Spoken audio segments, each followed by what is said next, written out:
શું નામ આપનું ભાઈ? મારું નામ KM પરમાર છે. બેઝિકલી હું સુરેન્દ્રનગર ડિસ્ટ્રિક્ટના ચુડા ગામથી બિલોંગ કરું છું, પણ હાલમાં એડિશનલ સેશન્સ કોર્ટ કોડીનાર ખાતે રજિસ્ટ્રાર તરીકે ફરજ બજાવું છું. બરાબર. પિયુષ પાણી હોસ્પિટલની કઈ રીતે આપે મુલાકાત લીધી? અગાઉ 2004ની સાલમાં સૌથી પહેલાં તો મારા નાના ભાઈનું ઓપરેશન અહીંયા કરવામાં આવેલું.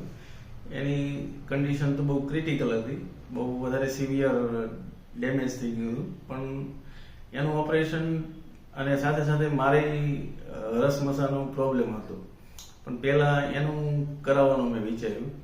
એટલે એનું સક્સેસફુલી રિઝલ્ટ આવ્યું. પછી મારું ઓપરેશન પણ અહીંયા ડૉક્ટર મધુસૂદન વ્યાસ સાહેબના હસ્તે કરવામાં આવ્યું હતું, જે પણ સક્સેસફુલી રહ્યું છે. આજ દિન સુધી મને કે મારા ભાઈને કોઈ પણ પ્રકારનું હવે એવી સમસ્યા રહી નથી અને અમે એને સદંતર માટે ભૂલી ગયા છીએ.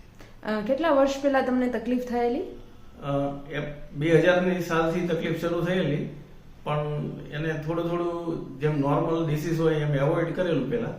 પણ પછી વધારે સમસ્યા, વધારે પ્રોબ્લેમ થતા પછી પહેલા મારા નાના ભાઈને બતાવ્યું. પછી મને એમ થયું કે ચાલો હું બતાવી દઉં એકવાર, અને એ રીતે જે ડાયગ્નોસિસ કર્યું અને પછી બતાવવામાં આવ્યું કે ઓપરેશન તમારે કરવું પડશે, અને એ રીતે ઓપરેશન કરાવ્યું.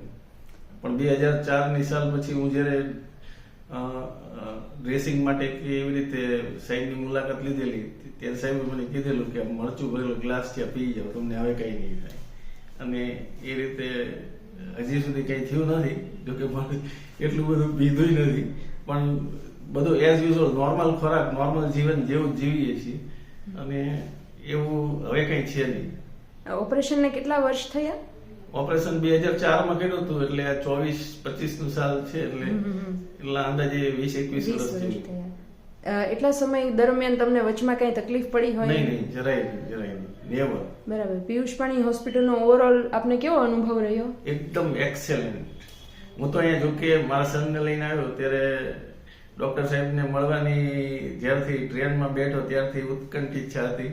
પણ અહીંયા ફોટા ઉપર જ્યારે હાર જોયો મેં, તો મને ખ્યાલ આવ્યો કે 16/1/2024ના રોજ સાહેબનું અવસાન થઈ ગયું છે. જાણીને દુઃખ થયું.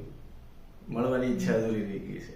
એમને થેન્ક યુ કહેવું હતું મને સાહેબને, પણ હવે જેવી પ્રભુની ઈચ્છા. થેન્ક યુ ભાઈ.